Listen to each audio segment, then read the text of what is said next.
Boa noite, bem-vindos ao canal Aipotu. Eu sou Antonella Eliana. E hoje eu vim falar de disciplina. Disciplina que é uma palavra odiada por alguns, né? Repudiada porque muitas vezes as pessoas associam a disciplina a algo pesado, rígido, difícil, trabalhoso e, e muitas vezes por isso acabam não conseguindo desenvolver a disciplina necessária para conseguir realizar sonhos ou tarefas ou coisas que são necessárias de realizar. Ou, por exemplo, a primeira tarefa essencial, né, a nós mesmos, que é a tarefa de estar bem, de se cuidar, de manter o seu próprio bem-estar, né, de focar no seu bem-estar físico, emocional, espiritual. Né?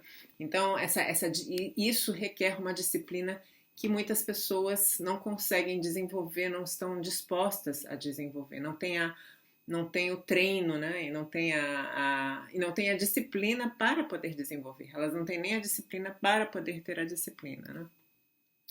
E é interessante a gente olhar para essa palavra, porque na verdade, se a gente pensar bem em todos os âmbitos da existência, né, desde o bem-estar pessoal até qualquer coisa que a gente queira realizar na vida, a gente precisa de disciplina. E quando a gente olha para a palavra disciplina, já a raiz dela é interessante, né? A raiz etimológica dela vem do latim. Disciplina seria a educação que o discípulo recebia do mestre. O discípulo era aquele que aprende.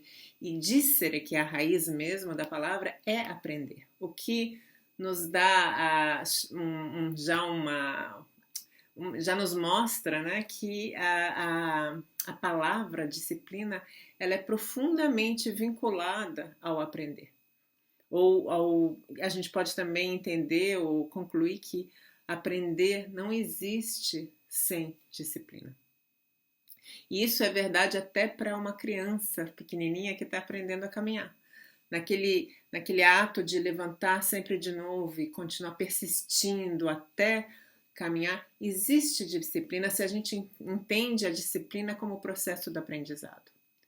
Que não é necessariamente na criança que não é voluntário, que ela, naquele momento que ela está aprendendo a caminhar, é uma coisa tão natural, que é uma coisa que ela quer tanto, que aquela disciplina não é sentida, né, como um trabalho, mas é um esforço, não deixa de ser um esforço, sempre é um esforço. Então a disciplina ela tem essa característica, né, de que um esforço é necessário, ainda que seja um esforço sem esforço. E quando a gente olha para a disciplina, também é interessante que a gente vê que existem um pouquinho diferentes abordagens no Oriente e no Ocidente dessa ideia da disciplina. Por exemplo, no budismo, né, existem, eu já comentei aqui em outros vídeos, as 6 qualidades libertadoras, as qualidades búdicas, né, que seriam as qualidades necessárias que a gente precisa desenvolver para a gente poder se desenvolver ou desabrochar plenamente a nossa natureza búdica e para a gente poder se iluminar, né? Ser plenamente consciente. E a disciplina é a terceira delas, né? Em outros vídeos eu falei da generosidade, da paciência, a disciplina é a terceira dessas qualidades. E ela, inclusive, ela é chamada de autodisciplina ética. Né? Trazendo mais uma associação diferente, às vezes, do que a gente faz no Ocidente também, de que a disciplina e a ética estão profundamente conectadas e vinculadas. Né? E como é que é isso? Né? Qual é a diferença, por exemplo, da visão de ética do Ocidente e da visão de ética do budismo, por exemplo? Se a gente pensa na ética do ponto de vista das nossas leis e do que a gente entende, né, como o que é certo e errado, como as pessoas podem fazer para cumprir o que é certo, né, e evitar o que é errado, geralmente a gente se baseia na obrigação, naquilo que é obrigatório, são leis, né, ou são as leis divinas, né, que elas estão aí para nos punir, né, os pecadores, aqueles que estão agindo de forma errada, que vão ser punidos e que são más pessoas se não conseguem cumprir as leis divinas, ou então também tem as leis humanas que seguem esse mesmo esse mesmo modelo, né, que é o modelo de que você tem que obedecer e você deve obediência ao Estado, ou então, que quer dizer que você deve ou obediência ao Estado ou obediência a um Deus, e que se você não obedecer, você será punido e você é uma má pessoa, você será considerado um mau cidadão, um mau ser humano, né? E dentro da perspectiva budista não é isso, não é essa a ideia. A ideia é mais que você tem que desenvolver como se fosse uma discriminação, um poder de uma consciência discriminativa, né? E essa consciência discriminativa é uma qualidade interna que você desenvolve em você, né? E que a partir dessa consciência discriminativa você saberia reconhecer, discriminar entre o que é benéfico e o que é prejudicial, né? E o que seria benéfico seria aquilo que ajuda a você e ajuda aos outros, né? E o que seria prejudicial é aquilo simplesmente que faz mal, né? Que faz mal a você e que faz mal aos outros. E que para isso você precisa ter um certo recuo diante das coisas que você faz, você precisa ter esse tempo mais meditativo, esse tempo mais de contemplação, de meditação, que você precisa ter a disciplina também de praticar, esse treinamento de olhar para dentro, para entender, né, para olhar para as situações, examinar bem as situações e saber aquilo que ajuda ou que não ajuda, né? Por exemplo, né, dentro do budismo existe muito essa ideia de que quando a pessoa não faz o que é certo, na verdade não é porque a pessoa é uma má pessoa, né? É porque a pessoa, na verdade, ela está agindo por ignorância, porque ela não olhou o suficiente, porque ela ainda não alcançou a visão ou a consciência de que aquilo é prejudicial, de que aquilo faz mal. Que seria como uma criança, por exemplo. Uma criança, quando ela quebra um brinquedo de uma outra criança, né? Ninguém vai dizer que essa é uma criança ruim, ela é malvada, né? Algumas pessoas até talvez digam isso, né? Mas geralmente, assim, muita gente vai saber que não, que é uma criança, que ela fez uma coisa errada, que ela tem que aprender, que ela tem que entender que aquilo não é legal, que aquilo tem que ser explicado para ela, né? Que ela tem que, de alguma forma, conseguir desenvolver essa visão do outro, de entender o outro, de entender que como ela não gostaria que fizessem aquilo com ela, que não é legal fazer isso com outra pessoa, né? E dentro dessa abordagem budista é muito assim que você olha sob a perspectiva da ignorância, você olha para as pessoas sob a perspectiva da ignorância ou da consciência. Então, por exemplo, um indivíduo que faz coisas ruins, né? A ideia não seria é totalmente diferente do que o nosso sistema penitenciário, por exemplo, que a gente acha que a gente tem que punir, né? E quando a gente sabe hoje em dia, eu acho que está bastante claro que o sistema penitenciário ele não beneficia ninguém. Ele não é que exatamente faz bem. A pessoa pode até estar presa, né? A gente pode prender uma pessoa que está fazendo mal a si mesma e aos outros, né? Para ela não continuar. Dentro do budismo isso seria uma perspectiva mais de compaixão, né? Você prender a pessoa para ajudá-la a não prejudicar os outros e a si mesma, né? Mas a partir daí seria uma forma também de ajudá-la a voltar a achar, a buscar a si mesma, a entender o que ela fez de errado, o que não corresponde absolutamente ao nosso modelo, né, de punição. E isso acho que traz uma visão bem diferente, né, do que é essa questão da disciplina, que é quando você olha mais para as coisas por dentro, mas quando você realmente se envolve com um tema e realmente olha para ele profundamente, né? Ao invés de você simplesmente seguir uma coisa que outra pessoa está te dizendo que é certo ou que está errado e você simplesmente obedecer cegamente. Porque o que acontece quando você obedece cegamente, quando você está cumprindo a lei? Muitas vezes você não vai cumprir a lei porque aquilo não está incorporado, aquilo não é seu. Você não entendeu, aquilo foi dito para você, né? Como uma criança que você diz, não faz isso, até que ela vai lá e faz, e ela tem que fazer, ela tem que ter essa experiência, né? né? É claro que algumas coisas a gente vai dizer não faz porque a gente sabe, tem a experiência e você tem que criar o respeito, né? Ou criar a certeza no outro de que você sabe do que você está falando e que ela não precisa fazer aquela experiência de colocar o dedo na tomada, por exemplo, né? Mas a verdade é que muitas vezes é contraproducente essa ideia de que você passa para a pessoa simplesmente uma proibição e que você não deixa a pessoa entender profundamente do que se trata, né? Não deixa ela desenvolver essa consciência, essa capacidade de discriminar o que é bom e o que é ruim para ela e para os outros, né? Dentro da vida pessoal, né? Essa questão da disciplina, então, da autodisciplina, ela também se torna muito importante, porque é diferente se você lê, né, em algum lugar assim, é importante você fazer esporte, é importante para a tua saúde, é importante você se movimentar, né, é importante você meditar, né, hoje em dia todo mundo mais ou menos, ou muita gente tem a consciência de que é bom meditar, né, e mesmo assim, muita gente não consegue, né. Não consegue porque é uma coisa de estar do lado de fora, ela não toca o coração, ela não está aqui dentro, a pessoa não consegue realmente lidar com aquilo, ela não consegue se deparar com aquilo internamente e dizer, ok, realmente eu preciso disso. Ela não consegue identificar nela mesma o sentimento, a consciência, né? Ela não consegue discriminar, fazer a discriminação. Não nasce dela própria genuinamente de que ela precisa daquilo, né? É como também quando uma pessoa, por exemplo, come um monte de porcaria e vai comendo, o corpo ele se acostuma. Por quê? Porque tudo é treino, né? A disciplina é um treino e a falta de disciplina também é um treino. Então, a gente se treina para coisas que são prejudiciais, da mesma forma que a gente pode se treinar para coisas que são benéficas, né? E essa consciência, ela vem através de várias formas, né? Ela vem, claro, através da forma da informação, você recebendo essa informação. Ela vem através da forma das emoções, de como você recebe essa informação, da maneira como ela é passada para você, né? E ela vem através da forma empírica, da experiência, né?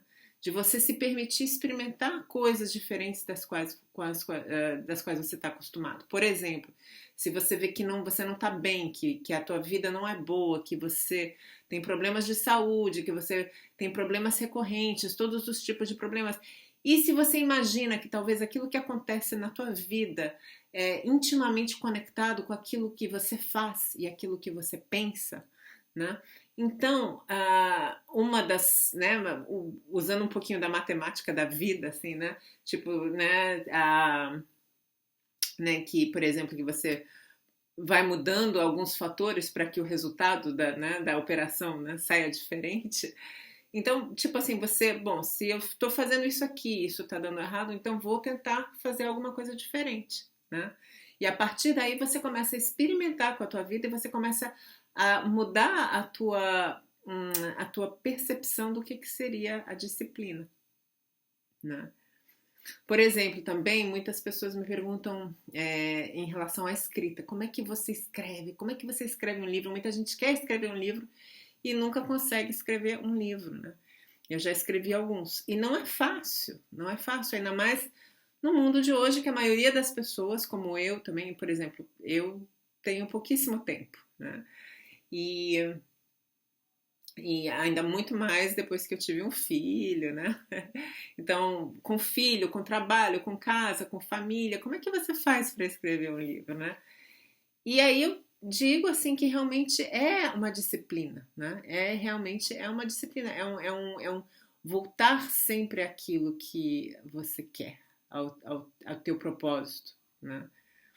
Porque, por exemplo, faz anos que eu estou escrevendo um livro, mas eu não estou sempre escrevendo esse livro. Tem momentos nos quais eu escrevo e tem momentos nos quais eu não escrevo. Teve fases nas quais eu escrevia e teve fases nas quais não, né? No momento eu estou escrevendo, então eu estou interligada, eu estou conectada energeticamente com esse propósito, com esse projeto agora. Eu estou escrevendo o livro mesmo quando não estou escrevendo. Eu volto os meus pensamentos para ele. Ele está presente em mim, né?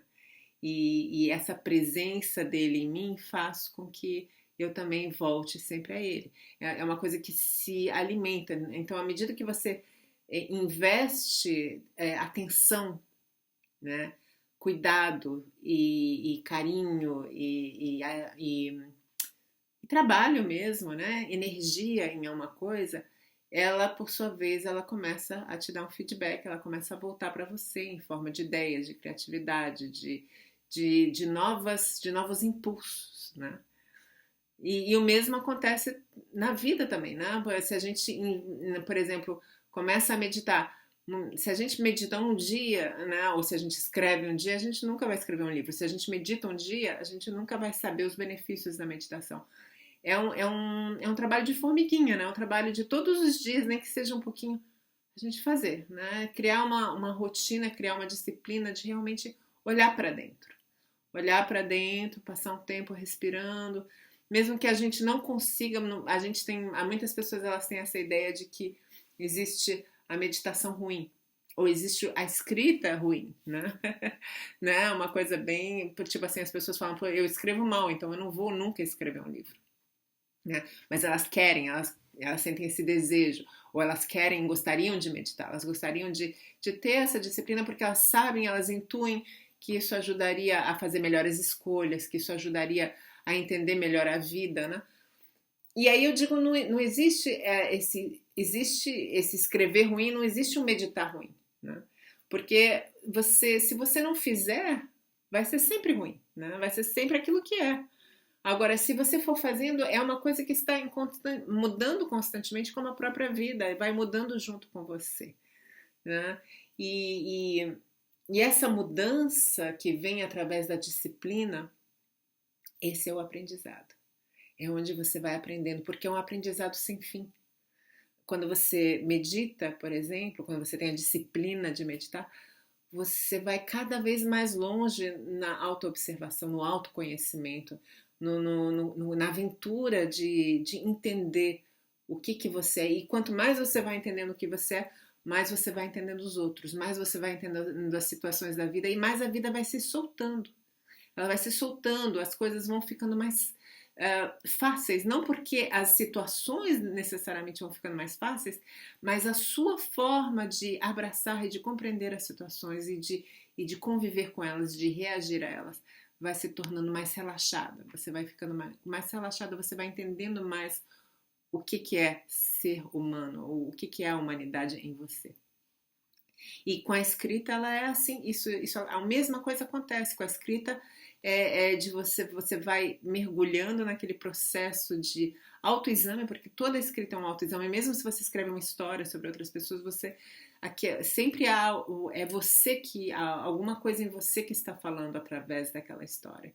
Alguma coisa que tem a ver com você, com a sua vida, com a sua perspectiva, com o seu mundo, né?